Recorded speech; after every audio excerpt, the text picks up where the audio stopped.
Coots.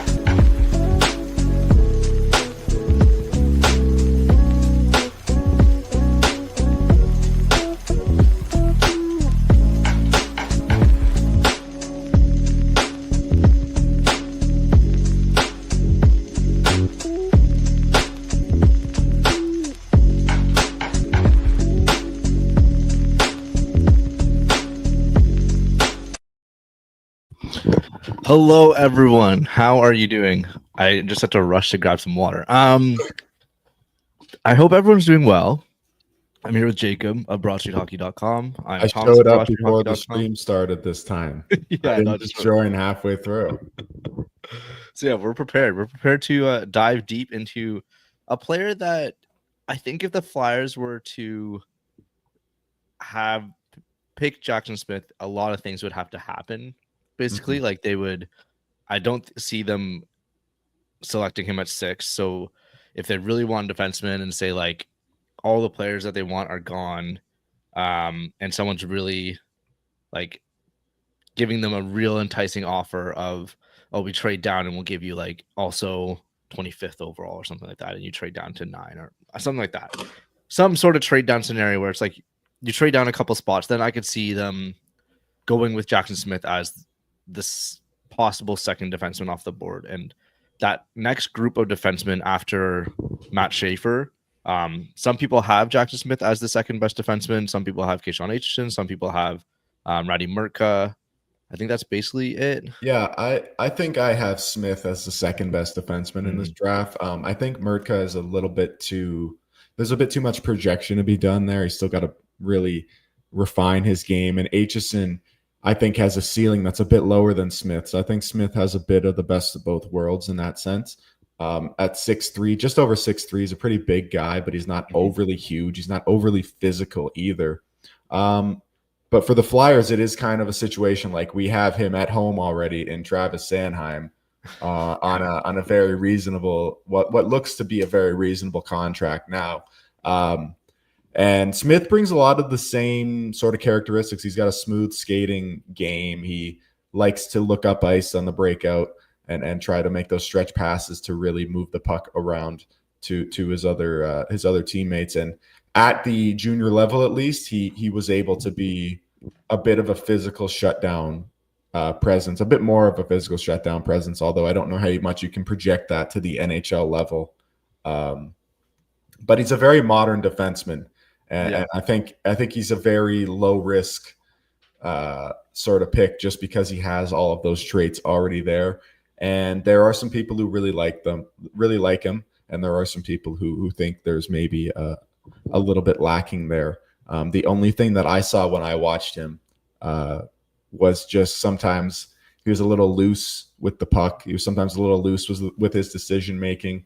He kind of reminded me in those moments of Carter Yakimchuk from last year, who I liked and had all the physical traits, but he just at times seemed to really be sloppy with the puck and kind of lose his defensive assignment.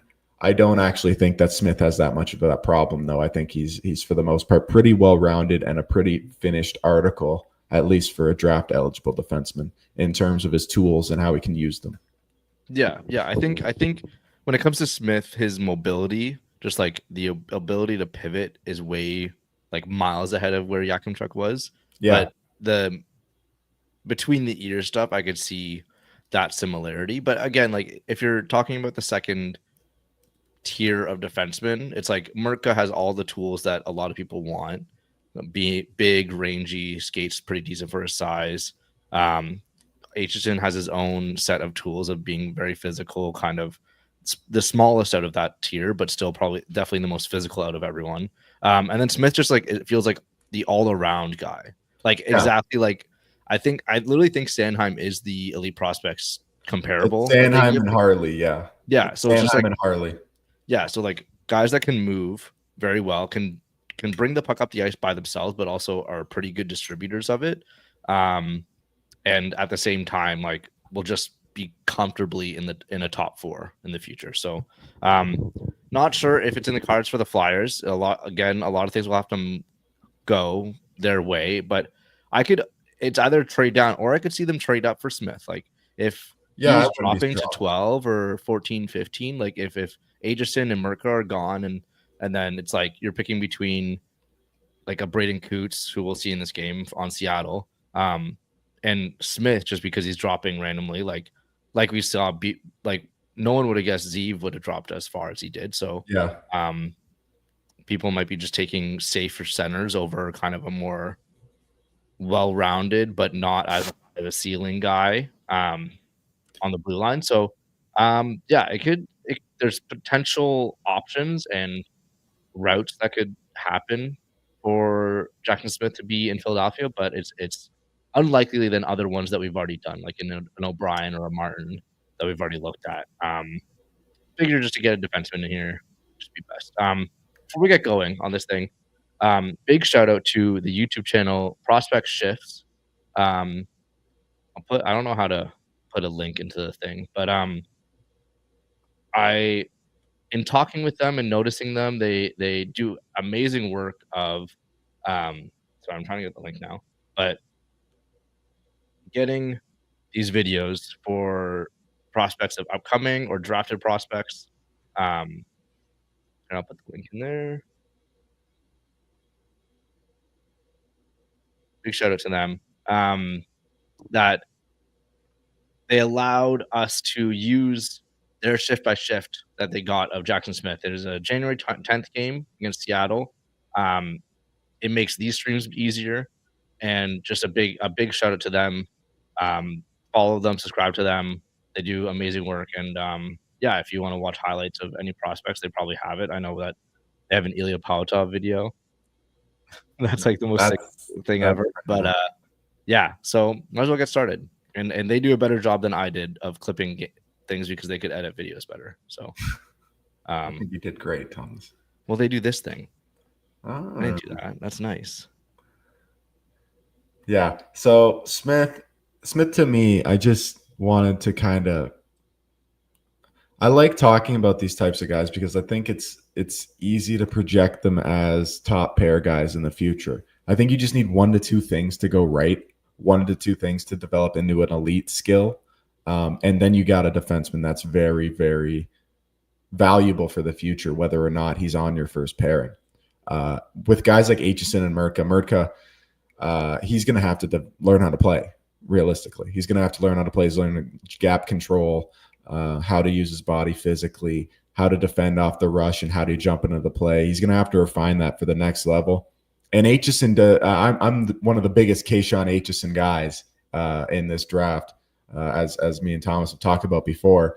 But at the same time, I don't think he has that same ceiling as Smith. I think Smith is one of those guys who, if it all goes right and he's able to react and really sort of become accustomed to the NHL level in time, I think he's got the body for it. I think he's got the mindset for it, and I think he's got the physical tools to be a number 1 defenseman in the NHL.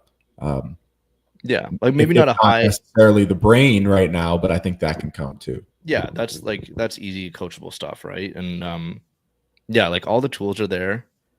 Just making smart plays. From what I've seen. But yeah, it's just I don't think he has the ceiling. Like in the spectrum of possibilities, I think Smith has the highest floor out of everyone but Schaefer.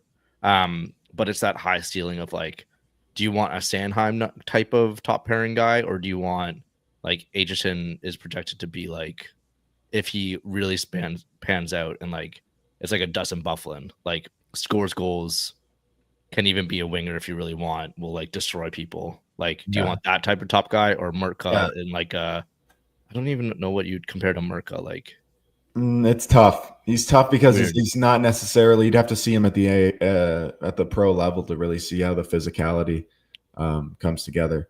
But at the same time, I think he's. I'm a bit higher. I become higher and higher on him as we get closer to the draft, just because I think he's got a very like predictable set of skills. Like you see him like as he's There you go. pressured on the Stomped off the forecheck puck. and stuff. Yeah, he gets pressured off the puck there, but I think for the most part, when he gets the puck in the corners and can recycle it out, he's got the sort of I don't know if that's he took a penalty there. I don't know if we got the hook there. I probably because it kind of jumped. I I think. think it jumped another 2 minutes. So I think he was just in the penalty box there, but they didn't. The OHL broadcasts are funny too because they will cut that off before the penalty's even called. Oh my god! Yeah, all this CHL. Just to make sure he is number 7. If anyone, there's a circle, whatever. Yeah, there's a circle. But yeah, he likes to activate, likes to get down low. I think a lot of OHL guys at the same time. There can be for defensemen, there can be like sort of this instinct to want to play hero ball because you're playing the OHL, not necessarily the greatest team in the world in Tri-City. Yeah, like especially that's what I saw with Yakimchuk last year a lot. Yeah. Oh yeah. Oh my god. And both leaders on their WHL team. Yeah. Like capable of offensive like ability to move the puck and then like activate in the offensive zone. Smith, I think, is like less just in the offensive zone. Like Yakimchuk was basically like if once he was in the offensive zone, it was great. And then like everywhere else was like, I don't know what you're doing, man. Yeah, it was ugly. Smith at least has a bit of like they got him on the PK. Yeah, it's like all around. He tries to play a 200-foot game, and he tries to play other situations other than 5-on-5 and 5-on-4. And he's big. I don't know if we named his height, but he's 6. Yeah, he's listed at 6'3", but he was listed at 6. He jumped up to 6'4" on the combine. Yeah, so it was previously over 6'3", and I guess he touches 6'4". Yeah. But he's also a $195. I don't know what his weight was, but I'll assume by the time he gets to the NHL, he's going to be 210 pounds minimum. So I mean, that's all that really matters. That's like as long as you're at a certain threshold, I don't think it matters. I had issues actually with Schaefer when I saw him, like just in a t-shirt post game. I was like, oh my god, his shoulders are. But he's also like just so 17, slim. basically. Yeah, he is tiny, and even him, right? He's gotten up to at least $185 at the combine. Is Smith's young, right? What's his birthday? Yeah, he's a May 13th. Yeah, May so 13th. younger, Yeah, not obviously as young as Schaefer, but no. On the much younger side. Yeah. And I like if you get over $190 as a defenseman, personally to me, I don't think I have zero reservations about that. Okay, here he has the puck. Okay. It's hard to do like defenseman watch alongs because it's like it's positioning, just it's looking, a lot of position, it's a lot of little stuff. I try to look at how they turn like on these 1-on-1 rushes, like how you control the gap. And I mean, like that's kind of at the end of a shift, right? He's a 1-on-3 situation. But even there, he's very smooth. You can see him. He does even his pivots kind of to me look like Sanheim, like physically. Yeah, like at his hips. Like that. Yes. It kind of looks exactly like they kind of skate like they're flaunting that they can skate really well. Yeah, like the strides are really long. It makes me really jealous. Yeah, like look at that. Like two backwards crossovers, and he's like from dot to dot. Like it makes me really jealous how. Yeah, the strides are. Yeah, man, he's such a good skater. Yeah, he's so smooth, and you can tell like just how silky his strides are. Like he just the 1-2 pushes back, and he's already back into defensive stature. Yeah, it's not like Seattle's a super powerhouse either. Team, But do you have the score line in front of you? I can get it for you for the game. Second period. Here we go. So it ended up being 6-5 Americans. Oh, okay. So a closer game. So first period was nothing, and then the next two, 5 and 6 goals in the second and the third. And Smith was the first. Sorry, had 4 assists. So something to look forward to. Probably. Well, I think I did read it. He was a 4 assists, but he was a net like a 0 on plus minus. So there's the good and bad we could watch. Yeah, I guess he just plays so many minutes. They gave up 5, right? So Yeah, scored 6, gave he'll up 5. be up there. It wasn't him on the trip either, by the way. It was a cash cock on a rough. Okay, settle down. Cash Koch on the rough. Coke, I guess. If you want to be mature. And who was he playing with? Terrell Goldsmith, right? 22. Yeah, I believe that was him. Yeah, Yeah, it's his I parent. believe Goldsmith was the first pair guy. He played the most besides him. They actually got time on ice here. I never remember if they had time on ice here. They never have stuff like that. Not CHL. Not as Gold fancy. Scores assisted. The first goal's Goldsmith from Smith, so I assume. Oh, there you go.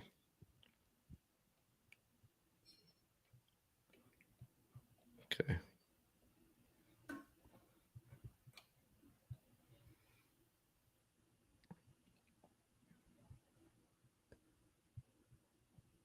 Yeah, just rudimentary, but yeah, like it's nothing on the power play. It just moves up. Like he just really looks. He just looks so comfortable out there. It's pro. Like he on the power play, get the puck up the ice as soon as possible. So then the penalty kill can't change or yeah.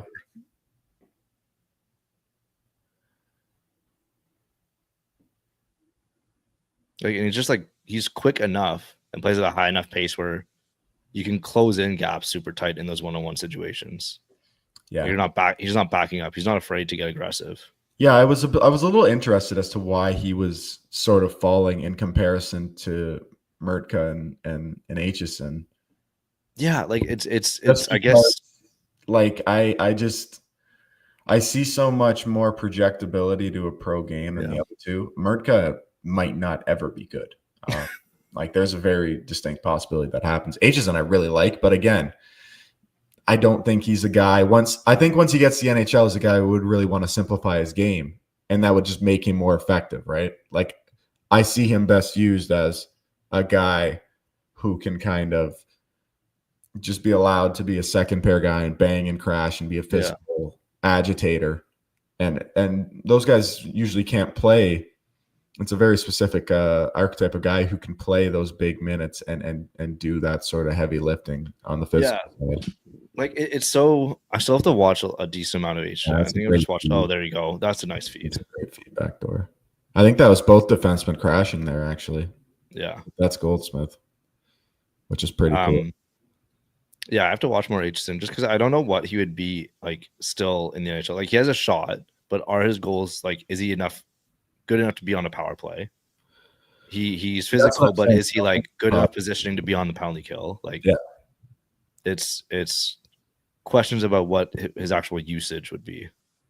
Yeah, I think he's a penalty kill guy. I think he could totally be a penalty kill guy. I just don't think he's a power play guy. I think he's more of just a creating offense out of 5-on-5 situations where he can kind of jump in and. There we go. Oh, that's really nice. And kind of just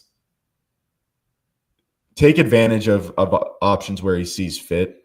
I don't think he's the greatest at the outlet passes, right? That's another thing that I think Smith has on him. I think Smith is a bit more innovative with the outlet passes.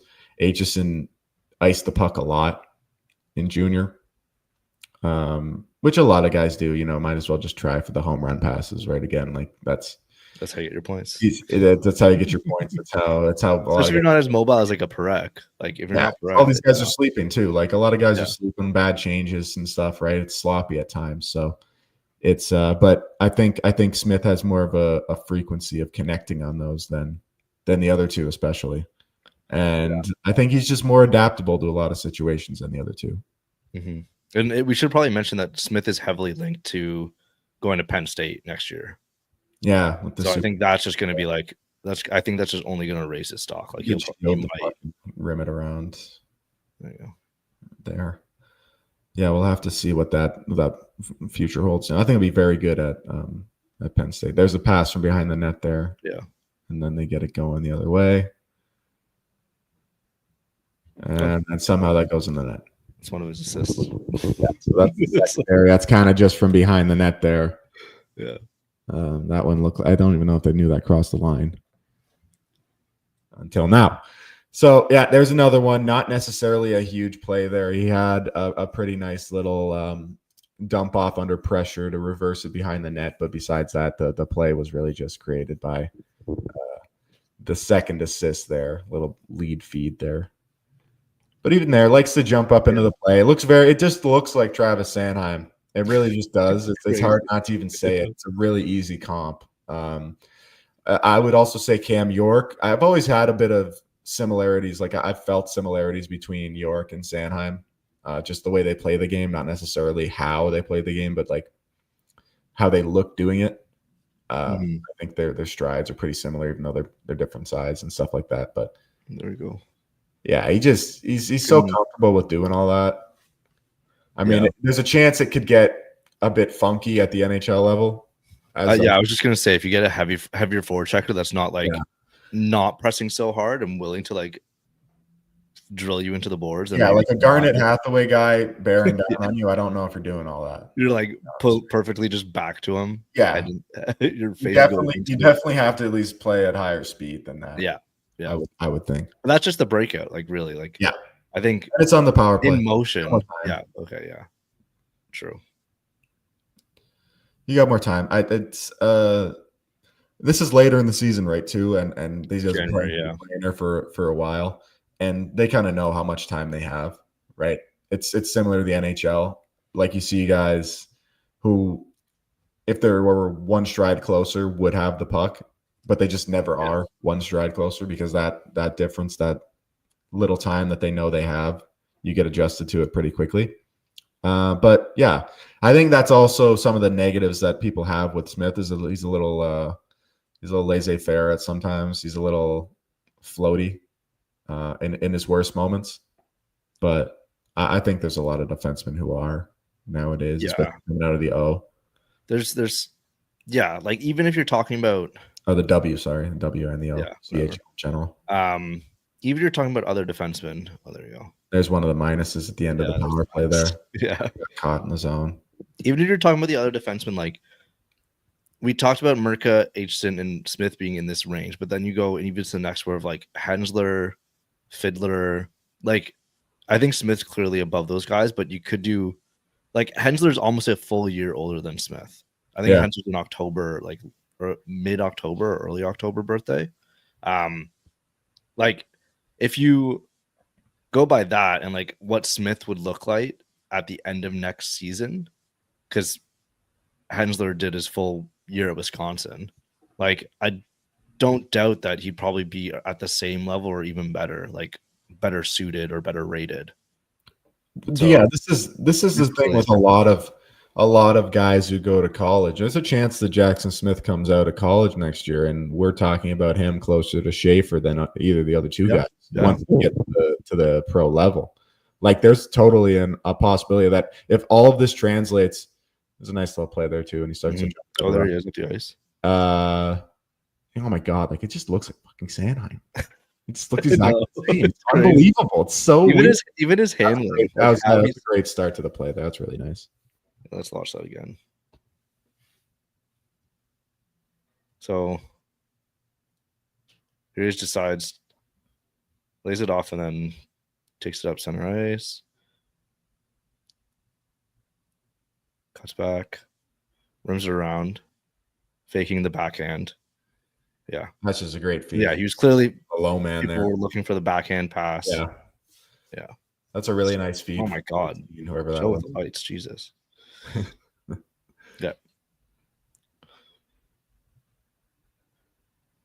yeah, even how he like handles the puck, it's like Sanheim. Yeah, it is. It really is. He's crazy. Some Bouchard kind of strides too, where Bouchard really used to frustrate me until I watched him a little bit more. Evan Bouchard, I'm talking about. Yeah. I assume everyone figures that. He used to really piss me off because sometimes he'd be skating, but it doesn't look like he's moving. Like he doesn't look like he try to skate. Like I remember watching him in London, and I hated. Like he looked like I might have written this in his draft board thing, but he looked like those little dogs. They're just like moving so slow, but they're like their feet are just going super fast. Yeah. It's almost like that amount of effort. Whereas like that, I think that draft was where it was like the separation of players who look like they're trying hard versus players that are actually trying hard. Yeah. I tried to get that in my head of like, this player looks like he's giving it all, but it's like, really, what is he doing out there? Like, what is he? It's like Brady Martin. It's like, yeah, you're crashing and banging and going crazy, but it's like, how are you affecting the play? And even here from Smith, he's kind of getting lost in the corner there. He kind of like followed his man up to the point, and there was a 2-on-1 down low with the other defenseman. It's not a horrible play. He's following a man, like he's on somebody, but he kind of vacates the front of the net. And then even when he comes back into the play, he's more in the corner there, sort of just floating around, looking for the dump along the wall. Yeah, even there, picking somebody up. Yeah, he tried to get the puck out. Let me see if I can. Yeah. Right here, they're behind, under pressure from behind, and their forechecker tried to just like. That's not a great pass. It's not a great option. You're kind of just throwing a grenade to the guy who is 3 feet away from you, and your and the forecheckers on you is like right there. Like like would he have been better to rim it back around? Yeah, spin it around. No one around there. Like, or even you could probably keep the puck when you're in that scenario, right? If you sold out to fake the back pass and just turned away from the pressure, because he obviously didn't go to hit him. Again, in the NHL, you'd assume that they would be finishing that check more often than not. Yeah. But you're kind of screwing the guy who you're dumping that off to along the wall, because he's not going to be able to do anything more with it than you can.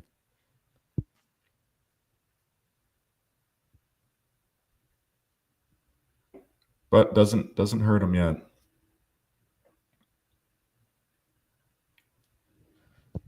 And that one kind of in his feet. And that's an icing. So yeah, back out there again. Obviously, because of the icing. I want to see what he does here. And yeah. Okay. Oh, he just fired it in the bench. Bench. Wow, that's not really his fault. I mean, that I wanted to see if he went up the wall again and tried to make a breakout pass, but yeah, just fired it into the stanchion. But the first one pre-icing is kind of a little bit of an example of like why he is so clearly the second best defenseman. Is like, if you're doing stuff like that on occasion, you're going to really have to bring an offensive element that is elite. And he's capable of it. It could develop, but as of right now, I don't think he's really necessarily that sort of elite offensive player. 54 points in 68 games in the dub, 43 assists, only 11 goals. Nothing crazy, but nothing too terrible either. He did have 4 goals at the U18s for Canada, which when I watched him there, he did seem like he was pretty effective. So that's maybe a good indicator as well. It was his like public draft stock, I remember, dropping after the U18s. Yeah, I remember listening to a couple things, and people were, I forget who specifically, but just like no one on that Canada team except like Coots and Martin. Oh God, that wasn't a good one. That was not good. Let's look at that again. Yeah, I thought the team looked pretty good, to be honest. I don't know. Yeah. It's one of those things where I thought they, like the couple games I watched, I really liked Katzen. I really liked a lot of the eligible guys. I don't know. I liked Coots a lot. I liked Martin a lot, and I also liked Kindle. Like I liked how Kindle looked at times. This is besides the point, and completely not what we're talking about. But one guy who's like kind of getting my interest up. Jesus, that was bad. Yeah, the last couple clips have not been very good. Like you can see where there's like there is a little bit of Stanheim goofiness there too, where you're like, why in the fuck did you do that? Oh man, I'm sorry, man. Jesus, you didn't even need to take a one-timer. Yeah, also that just take it. You have space. What was I saying? Oh yeah, Quinn Beauchene. I'm like really interested as like a 3rd round guy for the Flyers. Guelph Storm. Also, so that's like a thing, like connection. And I think he scored like 38, 40, maybe 35 points. Right-handed. The defenseman. Yes, I do know what you're talking about now. He's like I've liked what I've seen when I was like watching Jet and stuff. Yeah, I think he'd be an interesting. Obviously, the Guelph connection. Yeah, I mean that might be a good value pick too, because Guelph's been so garbage that it's hard to be a defenseman on that type of team. Like it really is, because they're getting outscored by a ton every time they go out there. Again, the best thing was there was one game or a couple games maybe, they had to use Max Nemesnikov, who's like a 5'8" forward, and they had to use him on their blue line Yeah, because yeah. of injuries or whatever. Yeah, so Beauchene had opened the U18s for Canada on the top and was wearing a look. Yeah. So he'll get attention for sure. And he's been featured in like the OHL like videos and stuff. Like he's one of their guys that they're bringing to things. Yeah. I wouldn't be surprised if he's like a late second, or if like the Flyers just want to take him with like with their latest, like the Calgary pick, I think is their latest in the second round. 46 or something, 48. Yeah, so there's not necessarily a great play on a 2-on-1 at all. It was actually really bad, to be honest. You scroll back for a second there, Jamie. Yeah, so it's tough here, but he just doesn't really do anything. He doesn't really make a decision as to what he wants to do. I mean, it's obvious to defend a 2-on-1, but right here, I'd like to either see him kind of back off and go more towards the middle, or you got to make a commitment to that guy and hope that the trailer, the back checker who's trying to get back on the trailer can focus on him, because what he ends up doing is just kind of sitting in the middle. Yeah, why isn't the back checker following this guy though too? Yeah, he takes kind of his route's a little too straight to the net. Yeah, exactly. He's trying to break up the pass, but here that's what I'm thinking. Like, you gotta just either close off that pass, or I think he would have been better served to maybe sag off a bit, because from where that guy makes the pass, he's not doing any damage with a shot from there, right? No, I think he probably could have sagged off a little bit, but he sells out at the top of the circle there, maybe hoping that the back checker was there, and he wasn't. And then also the puck goes back across. They changed camera angles because the people at the CHL are terrible at this. But it goes back across, and he's also not on the original man either. Yeah. Back door. So the goaltender has no chance, and that's pretty much all she wrote. Yeah. That's all coaching. Yeah. Some really rough, a couple of rough plays there, back to back to back. The last three haven't been too great that I've noticed. Here, I assume he's going to get another point off the power play, top of the circle, rotates in. There you go. Back door. That's really nice. Boxes out the feed, and is that Gavin? No, Sloan. No. So Sloan tucks it back door. Jake Sloan tucks it back door. Yeah. Yeah, it's really good job of Sloan for sealing out the defenseman there, but good look back door regardless, right? Get it in a dangerous area. Ugh. It's just a little loose. The handle's a little loose. That's how I would describe it. It's you can stick a hand in there and get a steal. It's about another basketball metaphor. The handle's a little loose at times. I mean, yeah, it's just the nonchalantness, I think, is the what I know. If he just sometimes turns up the sharpness a little bit. Yeah. But that could be coached a little same with how to play the 2-on-1s and stuff. Like, it's not like he doesn't have the ability to do it. Oh, see, like, that's just bad. Yeah, it's not great. As the defenseman, you're fine again because it's on the power play. Maybe that's why you make that sort of decision, but if it's 5-on-5, that's probably a 3-on-6. Yeah, and you're up 5-2. You don't need to be doing that. Oh yeah, the game got close though. I mean, I don't know how it became 6-5. Stuff like that though. They got to their zone because of him. Yeah, so that's what I'm saying. He had 4 goals, 4 assists, and it was the first start. You've seen most of his shifts. It's not been all rosy. It's been a lot of really ugly little plays here and there.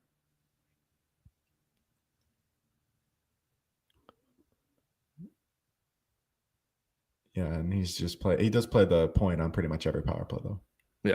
Which is, I guess, shouldn't be surprising for Tri-City, but he does get the call pretty much every time they're on the power play. I guess they could put Elek out there, but he's not really a power play guy. Oh yeah, I forgot. Good old Charlie. Good old Charlie, Brandon Wheat King legend. Who's he drafted by? I can't remember. I remember liking him. Oh, I forget. Yeah, he's a good little right-handed D-man. He is a Cleveland Monster currently, or he's about to be. So he is a Oh yeah, Columbus he is a Columbus guy. 2nd round, 36. Yeah. Yeah, pretty good. He could definitely have played up there, honestly. Yeah. Just because of his stature, not really because he's good at it. Yeah, even then, right there. You just want to go back for a second, Thomas. Yeah. I just want to see how that play developed. So he's on the wall here. Yeah, it's not. You're not physical. You're not quick enough turning. Yeah. And you're not quick enough turning to catch up with him. Yeah, that's like again. See, that's not good defending. And then he gets behind the net, and I think holds on to like it. That's really bad. That's really ugly. It's really lucky to get that out. I mean, that is kind of the CHL at times as well. It's messy. Like if you play half the game, you're gonna that's kind of the standard of play. Unfortunately, the CHL doesn't keep time on ice, so I can't tell you how much he played. But whatever shifts. How long was this video? He played a lot, I don't know. But at the same time, you see like a lot of really, really ugly little plays that just result in turnovers all over the ice. It's not egregious stuff, but it's stuff where you're looking like that's really sloppy. Like you really need to sharpen that up. I think even when he keeps it behind the net. Oh, there's a classic 8-second skip for the WHL. There you go. That's good. Even when he keeps behind the net there after he gets burned on the outside, I just don't like the visual of doing that. He looks like he's panicking. He looks like he's panicking or he's gassed. Yeah. It invites a forechecker. It invites guys to keep pushing on you when you do something like that. There you go. There's another power play, ton of power play time in the third period for the Americans. Must have been oh my god. Oh, there you go. Yeah, it is. The Turca got that last one. Yeah. That trip at 1858. So that was what caused it. So takeaways, impressions. Tell me like one big kind of overarching opinion, just from the game, even just from the game. I'll be honest. I was kind of unimpressed. I'll be honest. I didn't like a lot of those little plays in the zone where he gets caught on the puck or he's just not quick enough with it. I didn't expect to see as many of those, like especially on how many shifts we saw and how many were power play shifts, like where he was primarily in the offensive zone. I didn't expect to see as many little plays that I just didn't like, and the positioning was a little off. I like all the tools. And as you said, I think a lot of this stuff is coachable, but at the same time, he did have a few different really ugly plays, like the one getting caught behind the net, the 2-on-1 where he kind of plays it in between and the puck goes right past his stick. He doesn't block the pass, and he also doesn't take the man who's on the puck. And I think he's got a really bright future. I think once you iron a lot of that stuff out, and I think going to college will be really beneficial for him. I think it'll really, that quicker pace, just the bigger guys, you're having like 21, 22-year-olds bang into you on a regular basis, 20-year-olds, 21-year-olds.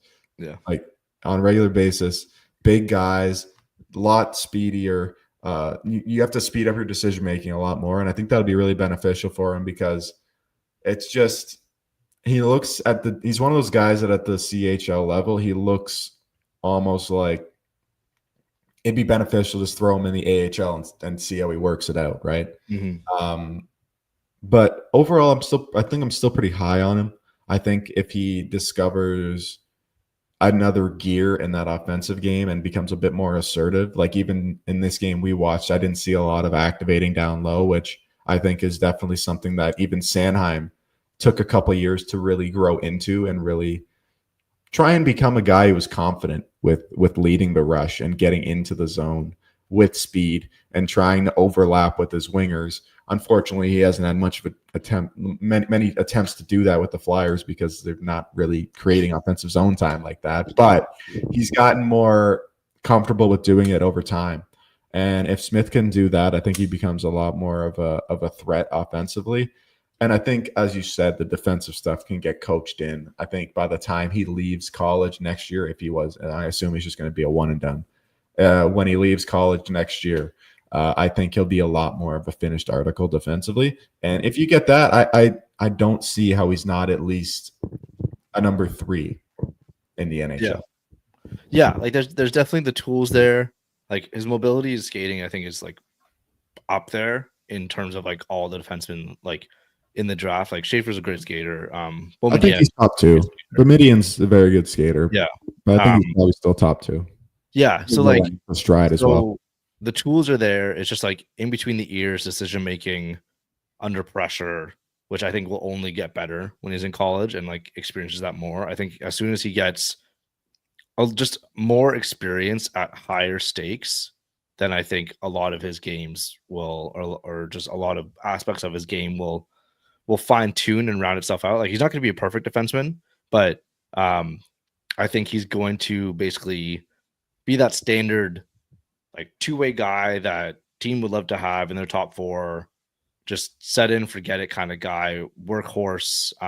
Yes, size. You're not taking any risk with a lot of tools like that. That's I think the most appealing thing is like it's if you're a team at like with the 9th or 10th or 11th or whatever 12th pick and you take Smith, that's I think that's the most appealing thing of like it's things that you have power over. Like you like it's not like if you're taking Parekh, it's like, well, we're not going to make him 3 inches taller. Like we're not like we can't do that. So it's just like he has everything in his ability to become an excellent top pair defenseman, like at a ceiling for sure. So like it's in your power and in your like trust in your own development that is why probably teams would really be enticing to take it. Like even Aitchison, where it's like, yeah, the tools are there, but it's like I think his ceiling is limited compared to Smith. And again, you'd still have to like trust that his physicality could translate. So you're taking a big bet there. Where on Smith, I think it's very like, okay, it's on us kind of thing. Yeah, and the one thing I'll share just before we wrap up is also a possible reason as to why he hasn't been as highly touted on draft boards heading into the draft, I would say is whether or not you think he can become like a number 1 power play quarterback in the NHL actually does matter a lot as to where he will be picked. Because I think, again, very similar to Sanheim in this way, you don't really know if he's a power play quarterback. Like you see the tools there, you see that he has the ability to do it, but that mental side of the game of really the incisiveness that you need with the extra man to try and make plays with the puck and try and really push the envelope. I don't know if Jackson Smith will develop that at an NHL level.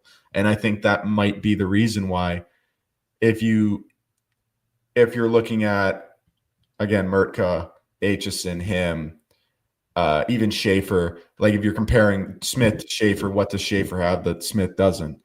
Well, I think Schaefer is a knockdown power play quarterback as soon as he enters the league. Their team is going to immediately, whatever team drafts him, obviously it looks as to be it's going to be the Islanders. Whatever team drafts him, they're going to immediately give him a chance as soon as he gets to the NHL to be the power play quarterback. I don't think that Jackson Smith will necessarily get that chance unless he develops more of a feel of how to do it and be more dynamic at it. So maybe that's the reason as to why if you have somebody on the draft board, and if you're looking at him as more of a non-power play quarterback who can create offense in tertiary ways, yeah, I could see you then valuing Kayshawn Aitchison over him due to that physical prowess, and also Murtka for that just massive frame and raw potential that he possesses because of it. So it makes sense both ways. It really, I think, funnily enough, kind of boils down to whether or not you think he's a power play quarterback or not. That is what's going to ultimately decide if he goes in the top 10 or somewhere in the 10 to 15 range. And I think the Flyers, if he doesn't go in the top 10, I think the Flyers will start sniffing around. Trade up for him. I think he actually is somebody that they do like. Yeah, if they take a Frondell, they know Higgins, then it's like might as well get a defenseman and one of the better ones. So it's not like you need a winger more than you need a defenseman, right? Like once you get one center, preferably I would say two centers in the first round. That third pick, it could be Ravensburg, and technically, like I've heard that, but I don't necessarily believe in that to be the pick. But I think it serves you just as well to take another defenseman, and suddenly you have Sanheim, York, Bonk, blah, blah, blah, blah, blah. You just start adding names to that sort of pipeline, and that's how you create a good defense core for the rest, for the next 10 to 15 years. You get those older guys to bring in the younger guys. Obviously, we've talked about fucking Sanheim 1,500 times. It would be the best guy to mentor. Yeah, no, literally. The younger version of himself. Like he's going to go through the exact same issues. So I think it'd be interesting. And obviously at 6, it's not the pick for me. I don't think it's the pick for you. I don't think it's the pick for most people in the chat or anywhere. But I think he's a very interesting prospect who has a pretty high ceiling and a pretty low floor. Yeah. I think it's a safe option, but I think that's the best thing to carry this out on. Jesus, my mic. Please like and subscribe. If you're enjoying these, like I think this is the most detailed breakdown we did of a game and like real like plays and mistakes. Where like I think Brady Martin, I was just like going off vibes and it was terrible. I'm trying to analyze. I'm trying to provide analysis. Yeah. No, that's better. I was yelling at Martin about how like he wasn't forechecking hard enough, like at times, where it's like he looked actually lazy. The last game that I did before I left work was a Sioux game, and I'll tell you, he looked like an absolute beast. I know. I think I just picked a really bad game because it was just like I don't understand it. Like there's a lot of variation. Like even with this one, there's a lot of variation of like how guys look from game to game in the Canadian Hockey League. It just depends, and there's a lot of guys who it's a choppy game. So like this one, even in the third period, that third period that we end up watching, you get it starts off with a fighting majors 10-minute misconduct for both teams. Then you go on. Seattle in the last 10 minutes has 3 straight penalties. Like it's hard to necessarily gauge his 5-on-5 play when he's not playing 5-on-5 that often. And it happens a lot more than you think in the dub, especially in the dub. Those guys are freaks. They're out there for blood. So it's kind of hard sometimes to gauge 5-on-5 play, but I think we did a pretty good job. I think you saw like it's harder with defensemen too. Like you said, he's not on the forecheck and not getting towards the net all the time. But I think we saw a lot of his defensive game, and I saw a couple more warts that I wasn't thrilled with. But again, it's also from January. Maybe he cleaned it up at the end of the year. I doubt it, but here's hoping. So like and subscribe if you want more of these. We're going to be doing them anyway, so it doesn't really matter. This is the first one where it's like not an option. We'll probably do like the standard Higgins, Frondell. Like now thanks to Prospect Shifts, the lovely people at Prospect Shifts, though I think it's just one guy cutting all this, but that now we can do players that aren't in the CHL because we have so it's going to be great. Like subscribe, like whatever. Read BroadStreetHockey.com. I did a Daniil Prokhorov draft board went up today. I liked the pick before, and then I really dove deep, and I don't know about him anymore. So that's I think mostly how everything goes when I dive deeper. I'm like I don't know. He's big, but yeah. Anyways, read BroadStreetHockey.com. Subscribe for $5 a month for all the extra content, and go Flyers. BSH forever.